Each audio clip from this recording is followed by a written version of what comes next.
Social Perspectives is brought to you by Everett and Kennings. Hello and welcome to Social Perspectives. I'm Jay Gentile Everett and I am happy to have you join us tonight. With the advent of George Floyd's death, which captured the imagination of the entire world as blessed bright lights shined on blacks being killed by law enforcement like aggravating flies being killed for interfering with the tranquility of a family barbecue.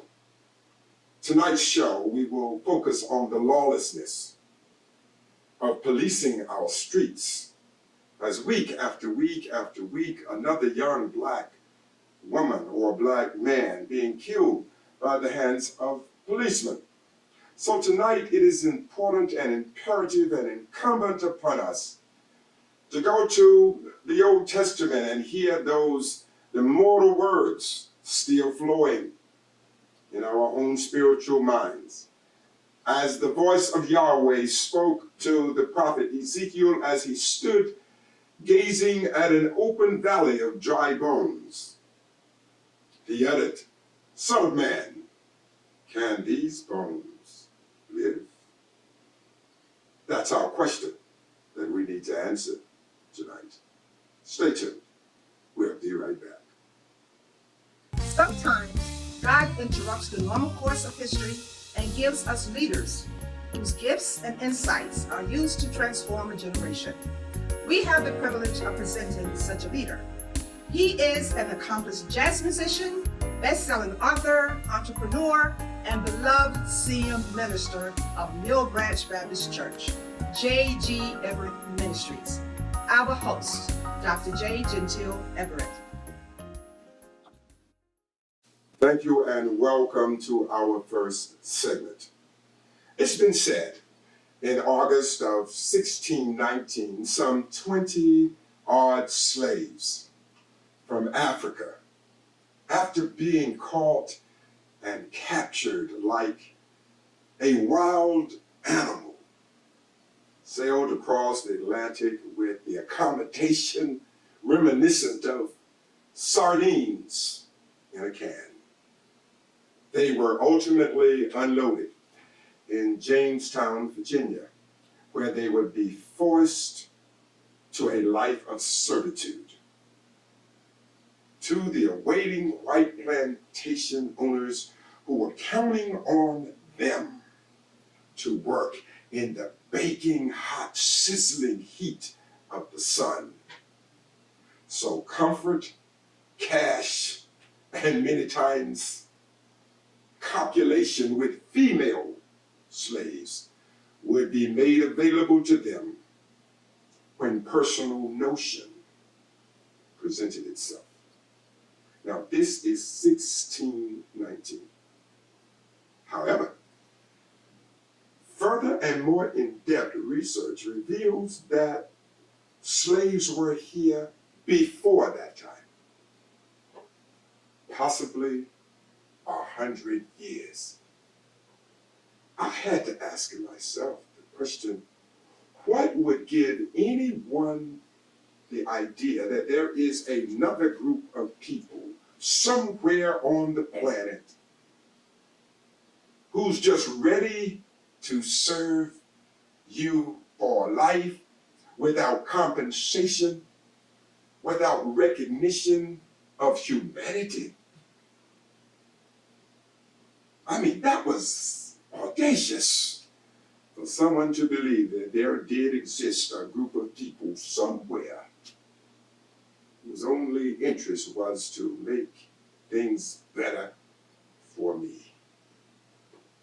It was this mindset that white plantation owners and slave traders must have conjured in their own psyches and believed that they could go somewhere, Africa, and find these dark-skinned people who they could force to be their slaves.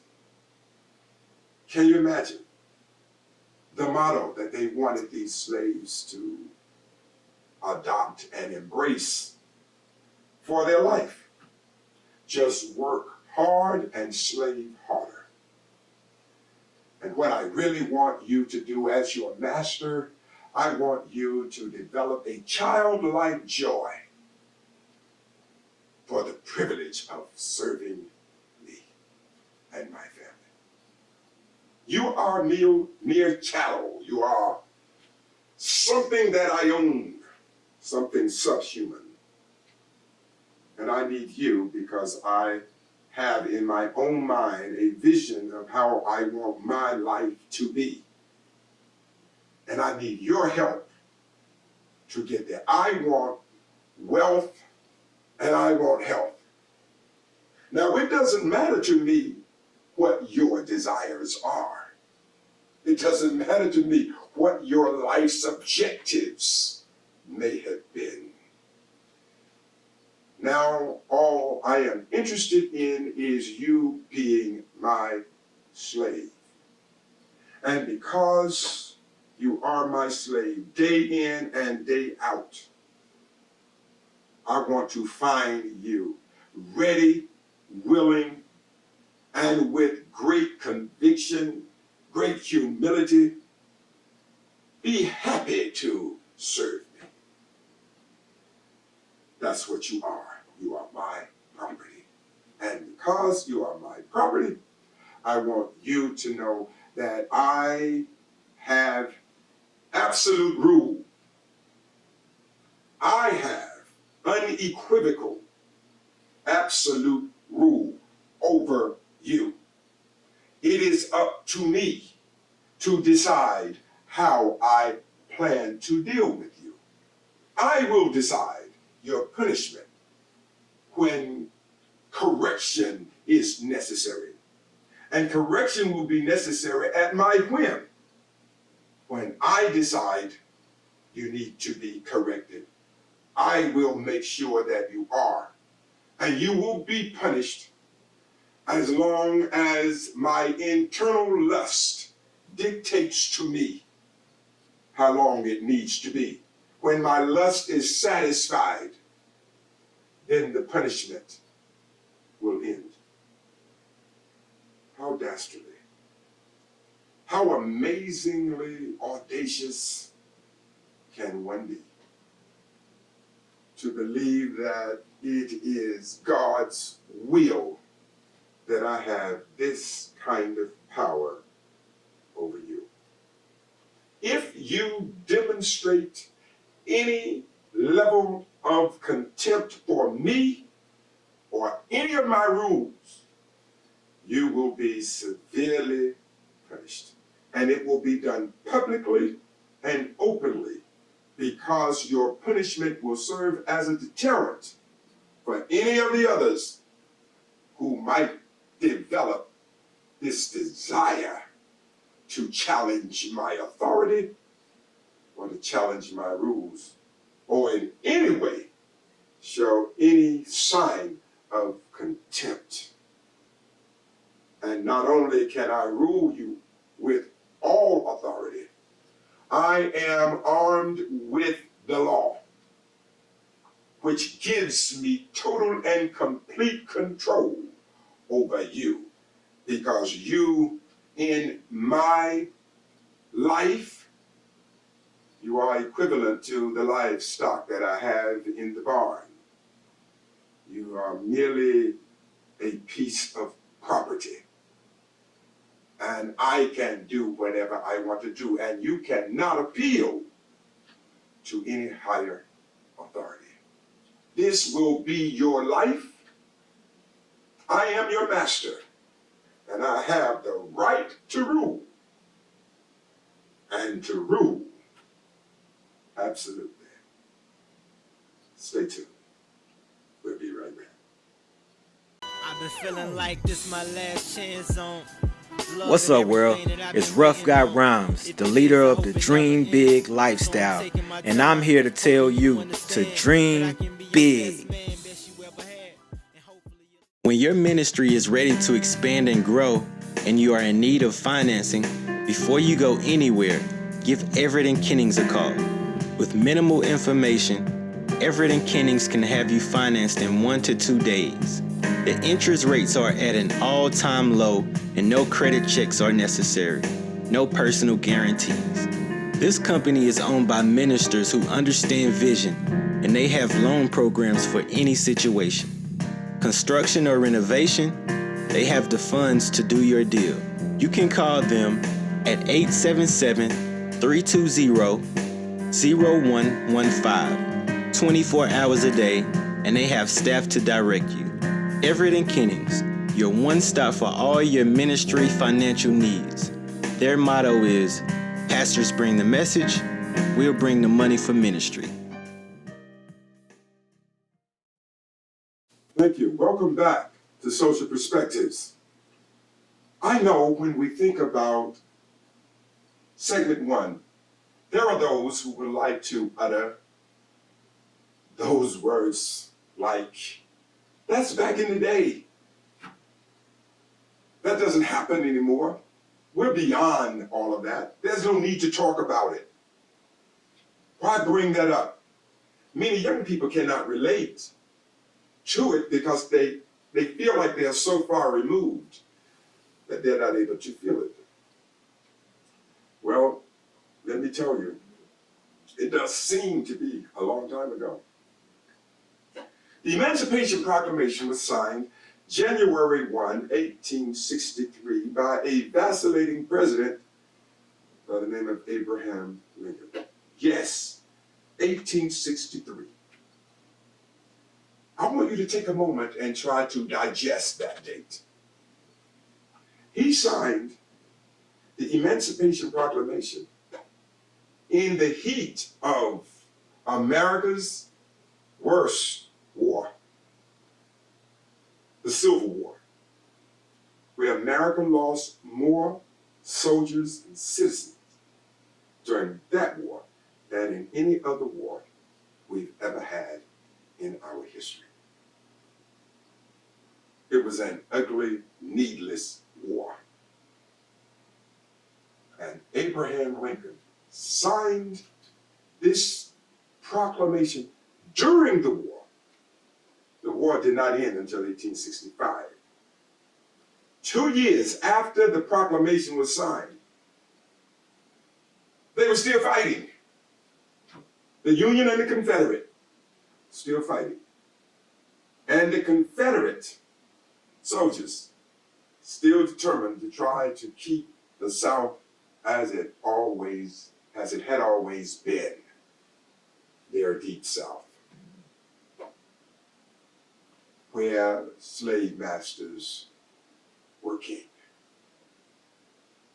and slaves had no voice and didn't even have a personhood. They were merely pieces of property. Seems like a long time ago. I understand that. Well, let's look at what happened. Since that time, we had African Americans elected to the U.S. Congress during the period of Reconstruction. Reconstruction period was 1865 to around 1877. Blacks were given a fair shot.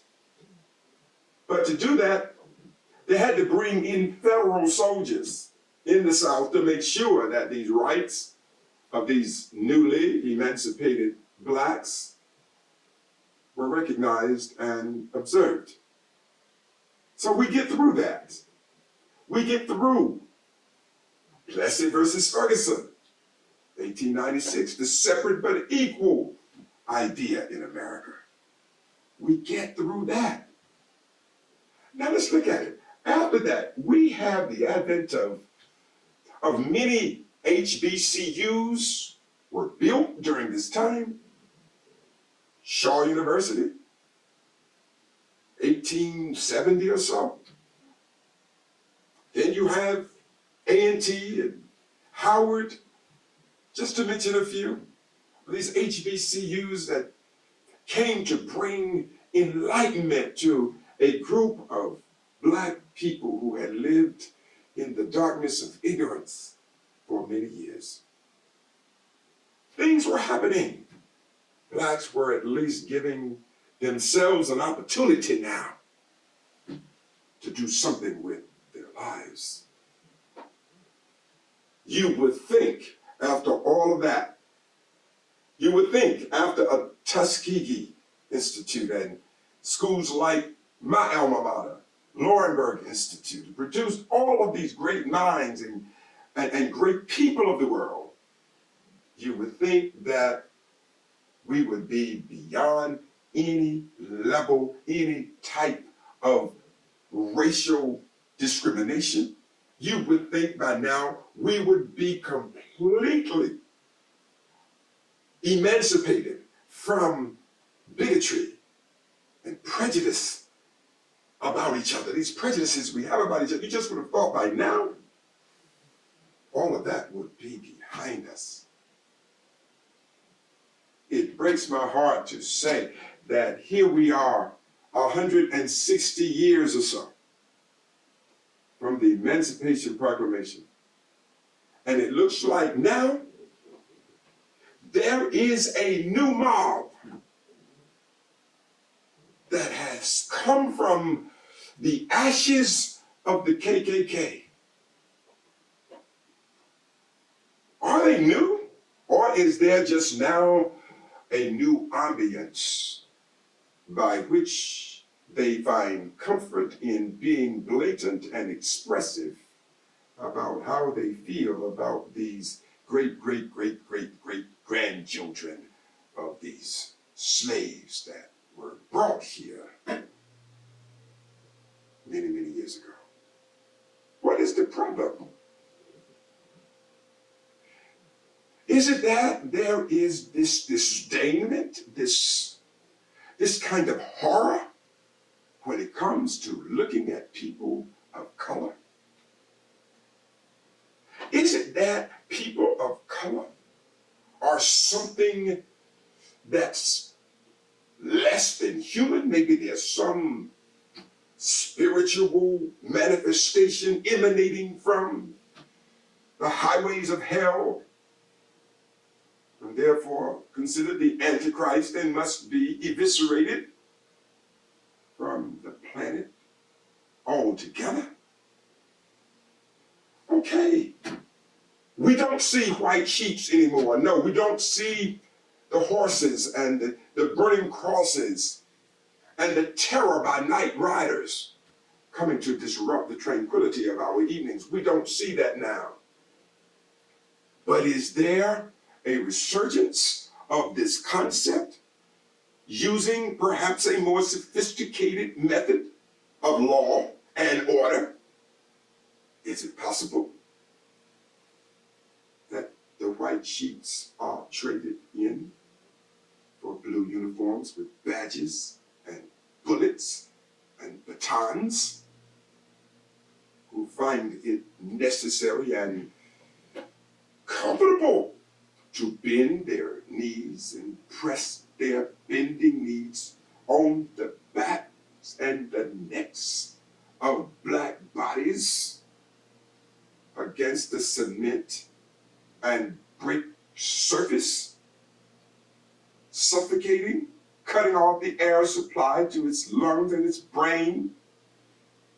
Is this the new way? Is arresting a black more of an annihilation of them? Is that what it's about?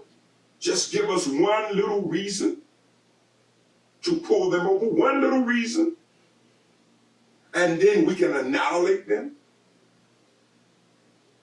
Is it that now we are given the power to act as we feel, and we no longer have to live behind the shades of obscurity?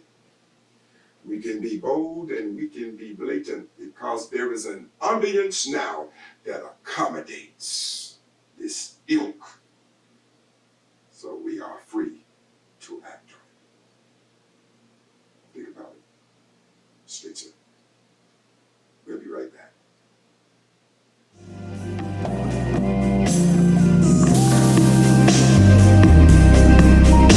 I saw you in the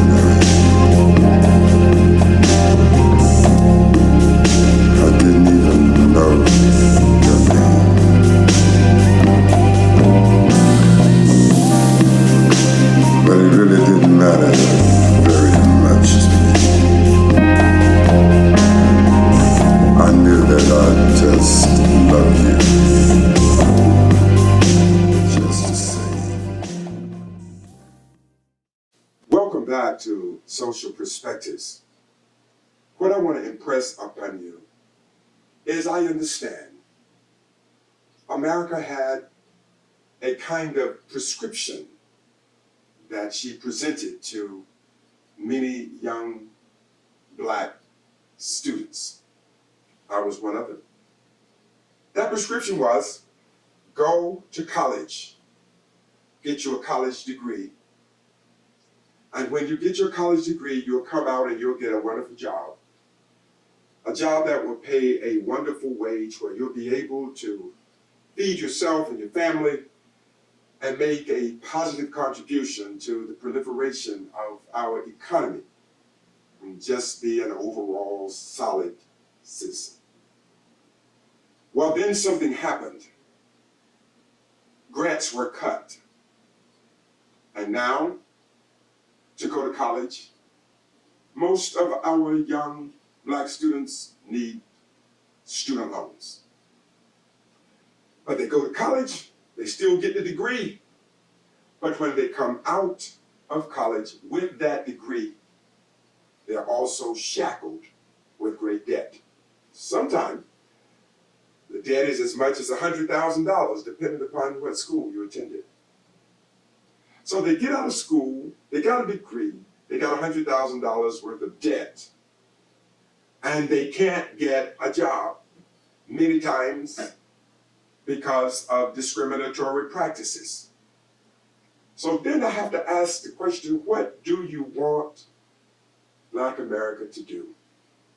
They go get the degree and they get the debt and they go try to get the job and they can't get the job because of things like you don't have enough experience or you're overqualified or you're underqualified or it's some dog and pony show that they're given as to why they can't get the job.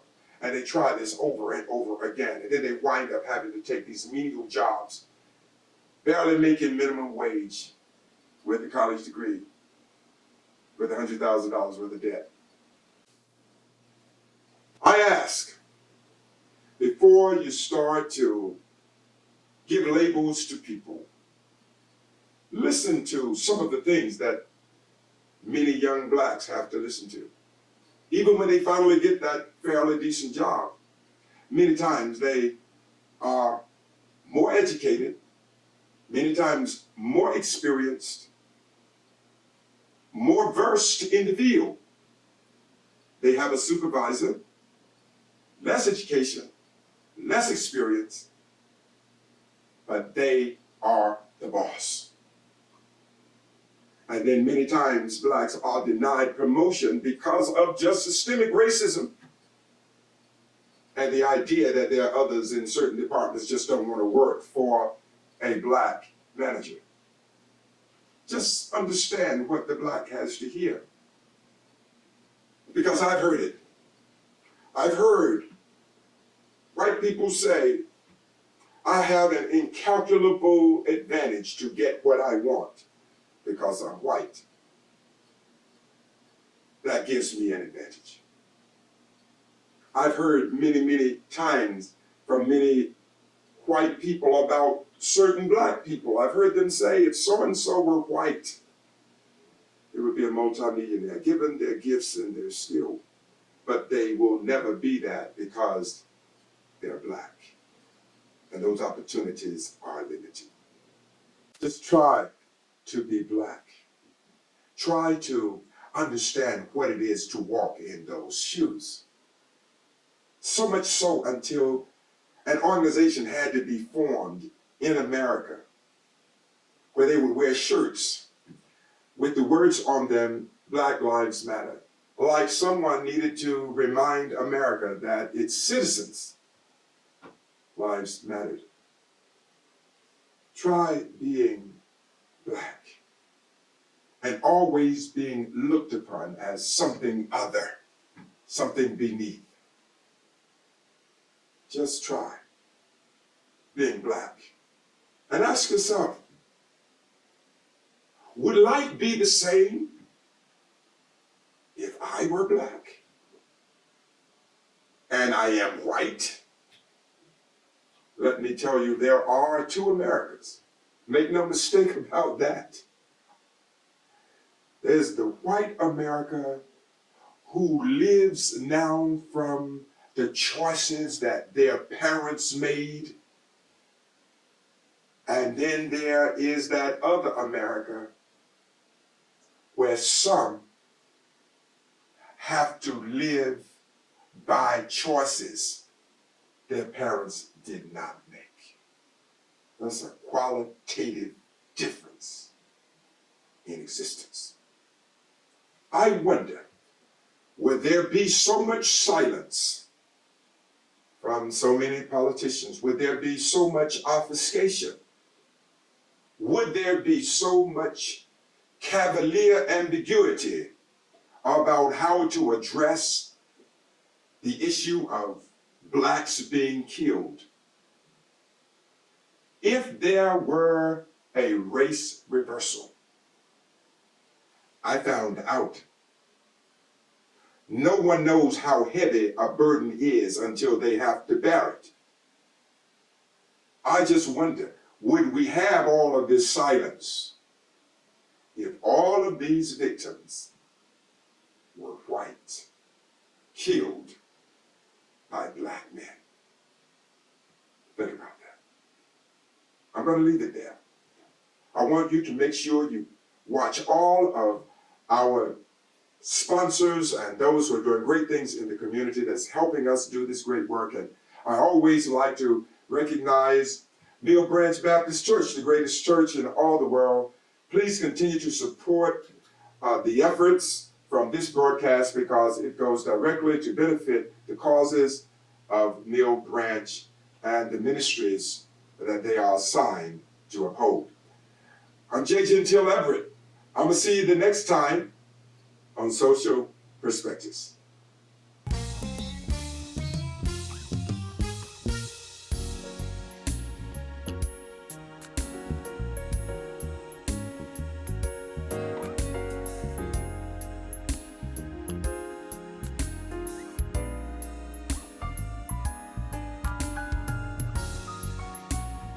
Alive Shoes proudly announces a new shoe line called the Gentile. The new classy, cosmopolitan footwear was designed for the upwardly mobile personality who believes in making statements of cool with each step. The Gentile footwear is the shoe for all occasions because cool never goes out of style. Go to aliveshoes.com/Gentile and step into your cool. All proceeds are going to the Kingdom Building Ministry of Mill Branch Baptist Church in Fairmont, North Carolina.